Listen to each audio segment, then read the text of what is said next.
In a world consumed by motion, to do nothing is to commit an act of rebellion. Yet, beneath the surface of our compulsive striving lies a deeper truth. The psyche does not speak in movement. It whispers in silence. Withdrawal is not a sign of defeat or apathy, but a sacred gesture, a descent into the unknown terrain of the unconscious.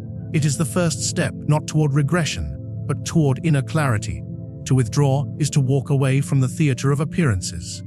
The ego, our conscious identity, thrives on drama, on engagement, on being seen. But the soul requires something different. It seeks solitude, a retreat from the expectations, noise, and distractions that reinforce our personas. By doing nothing, by refusing to act in the conventional sense, we create a space. And it is in this space that something ancient and buried begins to stir. The modern world punishes idleness, mistaking it for uselessness. But psychological withdrawal is not the same as escapism. It is an intentional pause. When one ceases outward motion, one does not vanish. One begins to encounter. What arises in the silence is often unfamiliar and sometimes uncomfortable, unprocessed grief, forgotten memories, long-buried desires. These are not intrusions. They are messages. They are fragments of the self seeking reintegration. Imagine a person overwhelmed by life's demands, relationships, work, success, ambition. Their outer life appears full, but inwardly, there is a growing fracture. Symptoms begin to emerge: anxiety, a vague sense of disconnection, fatigue that no sleep can cure. The natural impulse is to push harder, to fix the problem with more activity, more discipline, more effort. But the deeper remedy is counterintuitive: to stop, to listen, to do nothing. In this stillness, the unconscious begins to reorganize what the ego has scattered. This process resembles the ancient myth of the hero descending into the underworld. He must leave behind the sword and shield, the tools of conquest, and enter the realm of shadows unarmed. So too must we descend, withdraw from the outer world and confront what lies beneath. The descent is terrifying because it is formless. The rules of the ego no longer apply. But in this underworld, there is gold: insight, healing, transformation. These gifts cannot be sieved. They must be received. And reception requires waiting. Doing nothing is, paradoxically, a form of deep trust. It is an acknowledgement that not all healing comes from doing. The psyche has its own rhythm, its own language, and its own agenda.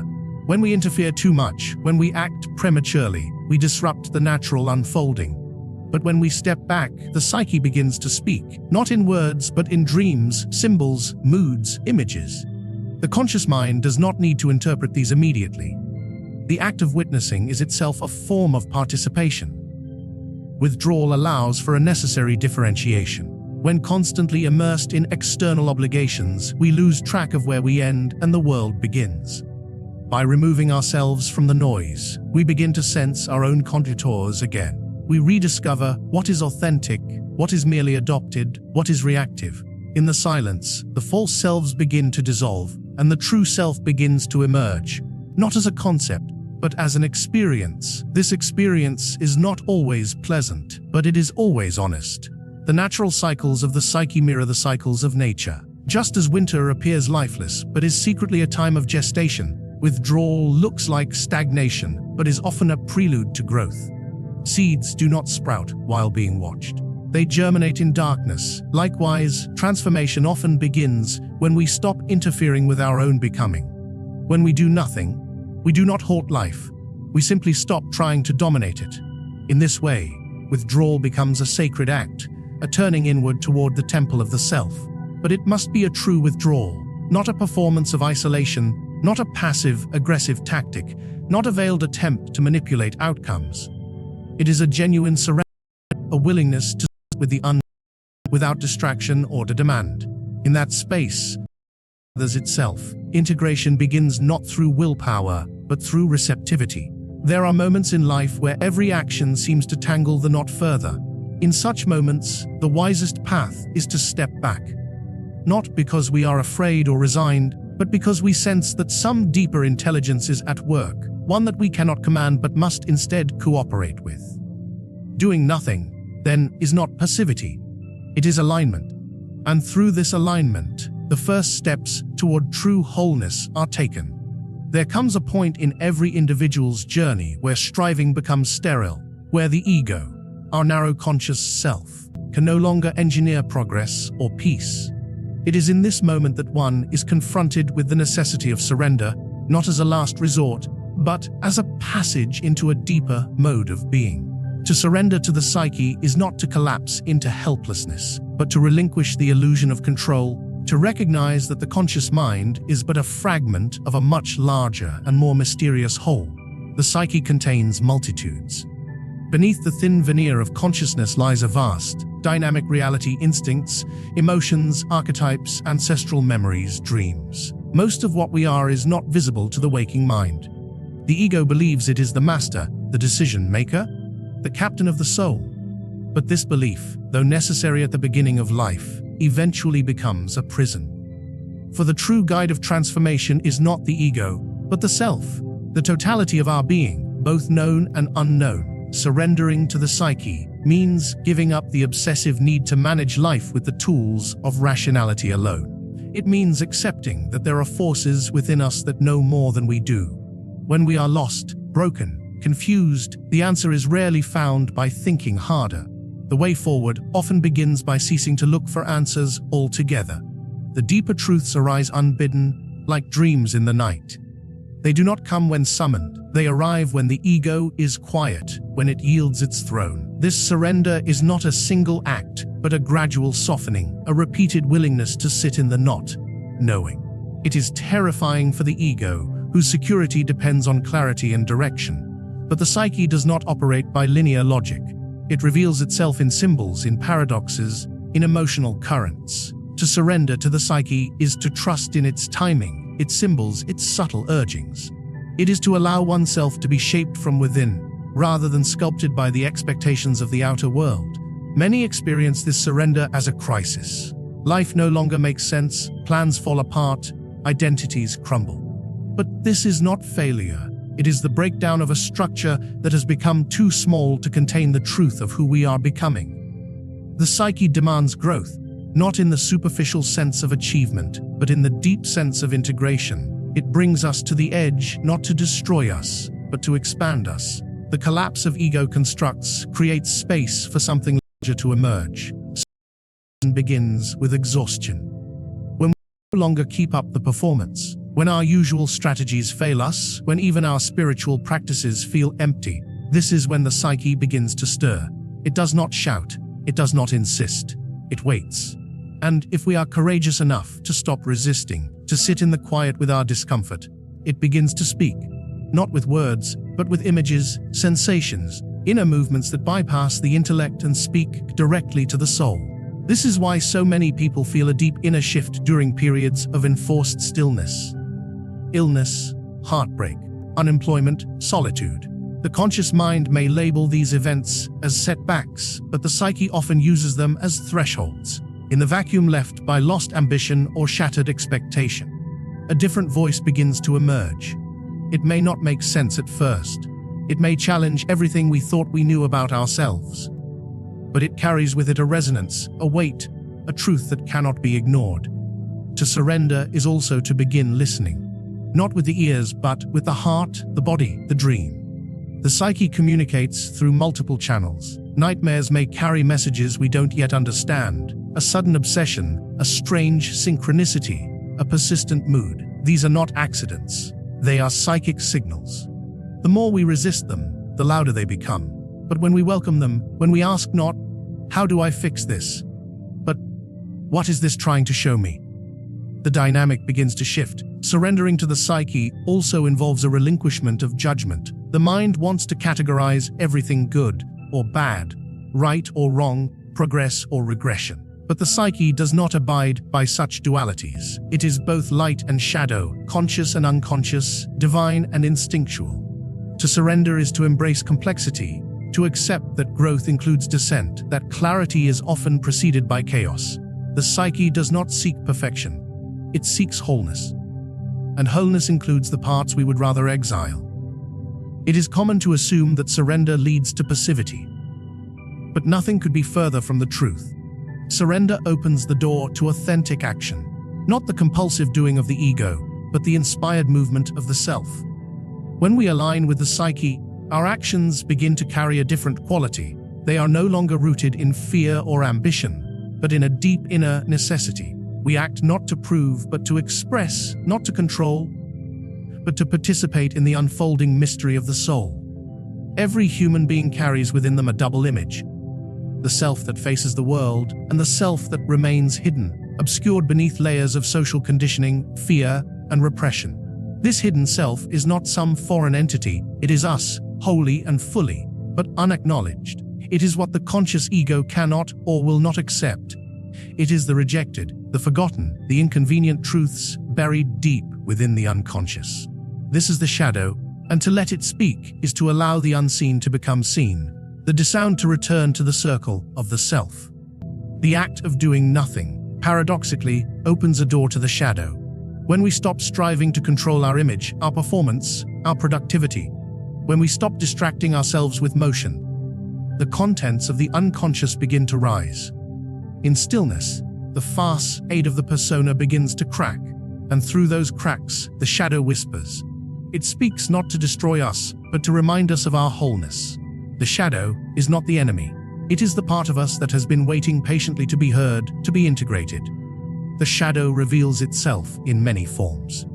Sometimes it is a sudden anger we cannot explain, or an envy that contradicts our values. Sometimes it appears in dreams, where we are chased, humiliated, seduced, or transformed. Sometimes it surfaces in relationships, through projections, where we despise in another what we have not faced in ourselves. Often, it comes during crises, moments where the ego's control slips, and what has been repressed surges forward. These are not mistakes or failures. These are invitations. To let the shadow speak, one must first relinquish moral judgment.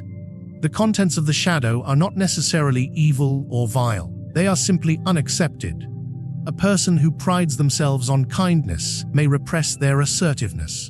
One who is seen as successful may hide their deep sense of inadequacy. The shadow includes impulses society condemns, rage, lust, greed, but it also includes gifts left unclaimed, creativity, intuition, spontaneity. What makes it shadow is not its content, but its exile. Bringing it to light is not an act of indulgence, it is an act of integration. The ego resists the shadow because it threatens its supremacy. The ego wants consistency, approval, righteousness. The shadow disrupts this by exposing contradictions, by introducing discomfort. But discomfort is the beginning of transformation. To feel the stirrings of the shadow is to touch the raw edge of authenticity. In that discomfort lies a truth deeper than any socially constructed identity. It is not enough to intellectually acknowledge the shadow. One must feel it, listen to it, dialogue with it. Doing nothing creates the psychological conditions for this dialogue to begin. When we cease acting, we stop distracting. In the silence, in the solitude, the shadow begins to emerge. It may come in unexpected ways, a mood that settles over the day, a memory long forgotten, a dream that lingers with a strange emotional charge. These are not meaningless. They are psychic events. They are attempts by the unconscious to reach the ego, to establish a bridge between the visible and the invisible self. The process of letting the shadow speak requires courage. The voice of the shadow is not always polite or coherent. It may accuse, provoke, reveal unpleasant truths. But this is not cruelty, it is honesty. The psyche cannot be healed through denial. What remains in the dark festers. What is brought to light can be transformed. To allow the shadow its voice is to create a sacred space where all parts of the self are welcome. In this space, one becomes more real, less divided.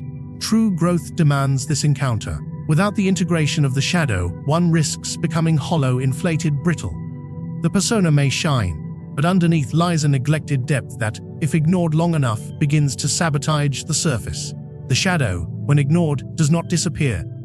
It acts out, in addictions, in compulsions, active patterns. But when it is acknowledged, when it is given room to speak, it begins to soften. It no longer needs to disrupt because it has been received. Listening to the shadow is not about obeying it blindly. It is about understanding it, recognizing its roots, its needs, its pain. The shadow is often formed in childhood, when parts of the self were shamed or punished. To engage with it now is to offer those parts a new fate, to liberate them from exile. In this way, the adult self becomes the container the child self never had. This is not regression, it is healing. It is the movement toward inner coherence. The shadow also holds power. Within it lie energies that, once reclaimed, fuel authenticity. Artists, mystics, healers, and leaders all draw from this well. Not because they are perfect, but because they have dared to face what others avoid. To let the shadow speak is to mine this hidden gold. It is to reclaim one's full psychic inheritance. This inheritance includes not only suffering, but vitality, imagination, and instinct, and it is in doing nothing, in pausing, in listening, that we begin to receive it. Individuation, the process by which a person becomes whole, cannot be achieved through force, ambition, or constant motion. It is not a goal to be chased, nor a task to be completed. It is a deep alchemical unfolding of the psyche that requires time, patience, and above all, stillness.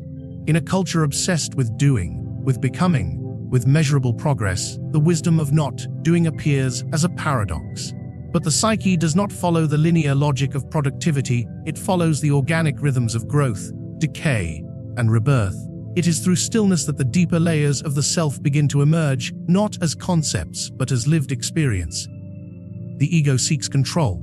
It builds narratives, identifies with roles, projects goals.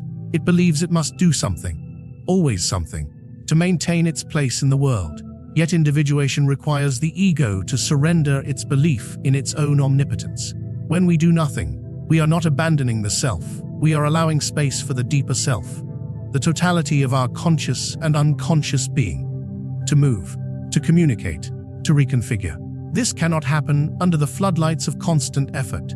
It happens in silence, in waiting, in those strange, quiet hours when the world seems to have forgotten us and we begin to remember who we truly are. Stillness is not inactivity in the ordinary sense. It is an inner posture, a quality of listening, a receptivity that allows what is hidden to come forward. In the absence of action, the soul begins to speak. This speech is not verbal.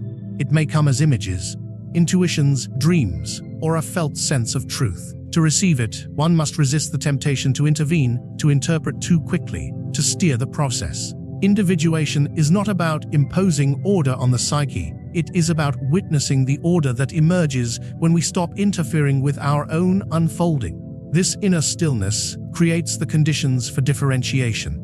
The capacity to discern what is authentically one's own from what has been borrowed, inherited, or imposed. We spend much of our lives shaped by outer forces, family expectations, cultural norms, collective fears. These layers accumulate like dust, obscuring the core of the soul. When we are constantly moving, constantly engaged, we do not have the time or space to notice what is not ours. But in stillness, these layers begin to fall away. We start to feel what resonates and what does not. We become sensitive to the subtle language of our own being. It is through this sensitivity that the seeds of individuation begin to sprout.